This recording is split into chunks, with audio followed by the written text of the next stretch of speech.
Good morning, doctorate students. Welcome to PubMed Overview. Remember, because you're online students, to always go to the library webpage first to begin your search. We can start here in PubMed, but today we're going to go straight to the PubMed site so that I can show you a few things. First, I want to show you how to find qualitative research. It is found here under topic-specific queries. Once you choose topic-specific queries, it will take you to another page where again you will choose health services research because this is where qualitative research is found.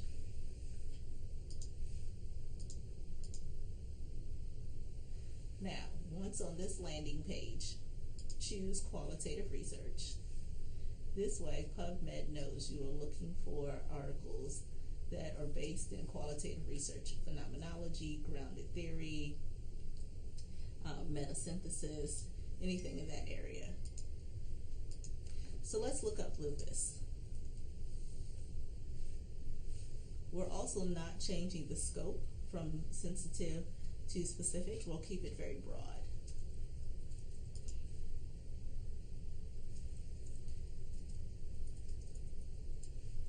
Now, if you would like to know how the computer understood what you were looking for, click in this area of search details.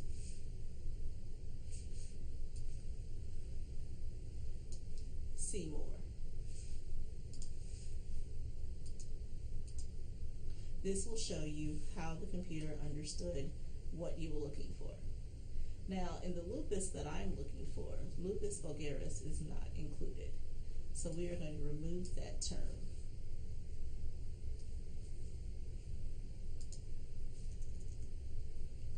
Keep reading. Again, lupus vulgaris is not included in what I'm interested in.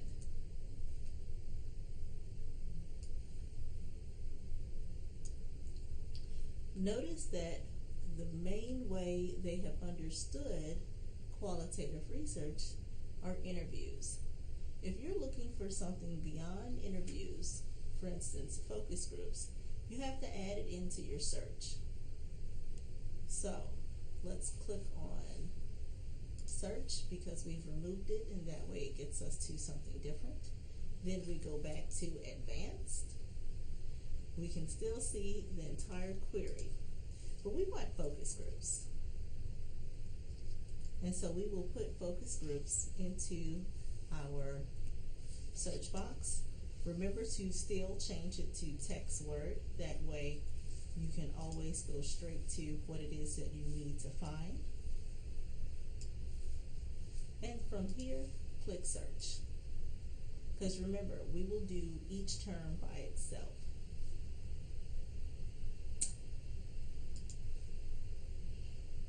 Now, these are articles just on focus groups. Let's go back to advanced and add our first query and our second query and hit search. Now we have 22 articles that are related to lupus, interviews, and focus groups. And now we can sit and review them. Once you have a search that is viable and has as much information as the database can maintain, I like to change it to publication date just so I can see it. One new feature is relevance. You can also let the computer decide what is relevant to this topic and put it in that order. But again, I'll keep it in date order. Remember, you have multiple features in PubMed. However, please note that all of these features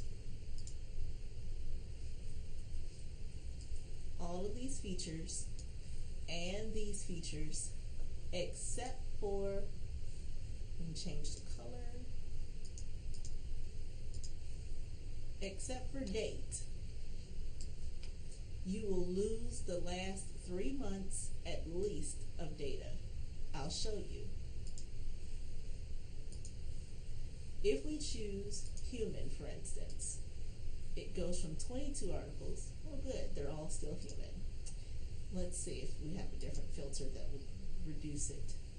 Age. Age is usually a good filter to change. Let's say we only want children who have participated in a qualitative review. We get 4 articles, and the last one is dated back in September 2014. However, you don't know if the other articles that were listed, the other 22, had other children articles based on the date. In this case, we know it's true. We know that their other articles don't exist because the earliest one is still 2014. And so we can trust this filter to say that it acted correctly. However, if the publication date was September, October 2015, May 2016, days that have not occurred yet, using these filters, again, you will lose that data because they are not indexed currently. So sometimes you have to just see what's available. Now, the other feature to keep in mind here, and we're going to stick with yellow, is called similar articles. When you find an article that you're very excited about or interested in, and you're thinking that this article expresses what you needed to express, it hits your PICO question, it's really relevant, you can always choose similar articles, and that way the computer will find you more articles related to that one. At the top of the page, again, you will sign in to your NCBI account. This allows you to save searches, save articles, build a bibliography, create collections, all of those things, which will be very helpful when you get to writing your paper, especially if you're not ready to put it in your citation manager. To put it in your citation manager, you will click Send To, and then you will go to Citation Manager, right there.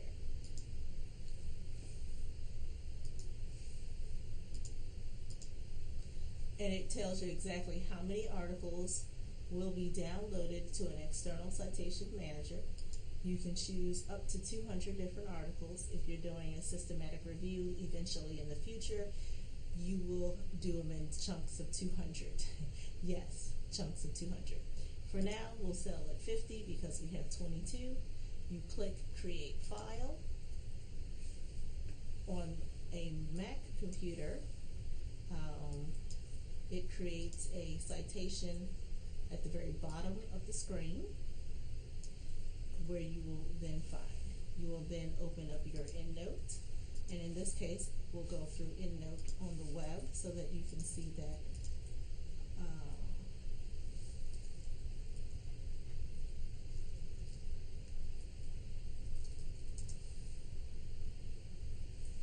from EndNote on the web. You can go to Collect and Import References, and it's very similar to the desktop version. You will choose File, find your downloads wherever they may be on your computer. I like to put my downloads in date order so that they're easier to find.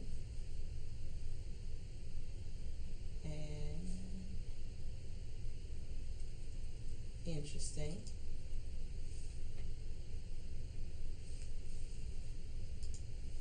Try that again.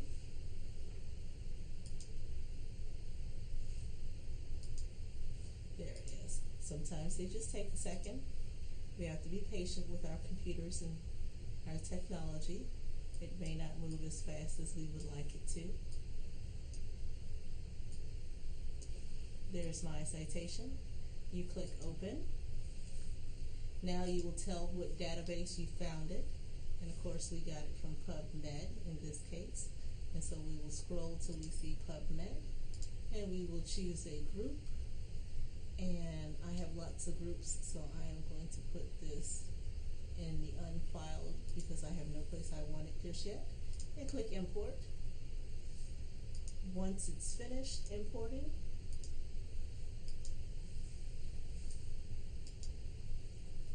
you'll get a lovely note that says 22 references were imported where you need them to be.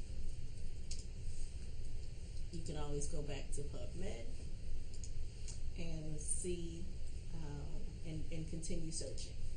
Now, once you find articles that you're interested in, again, click on the article, and you already know this.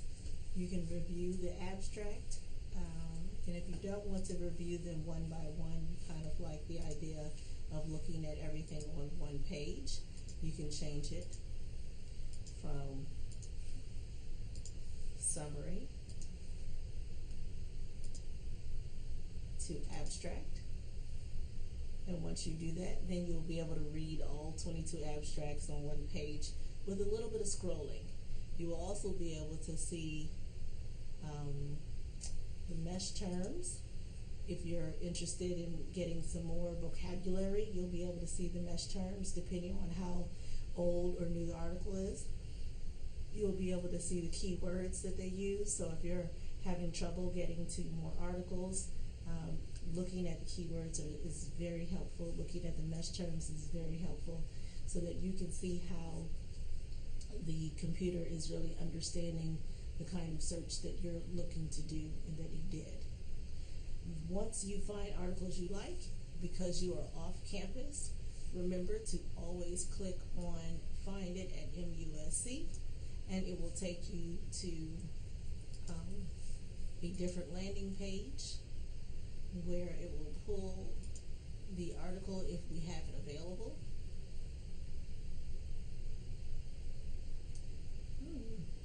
And if the article like this one is not available, all you have to do is ask for it in the Request the Article area. And once you do that, you log in.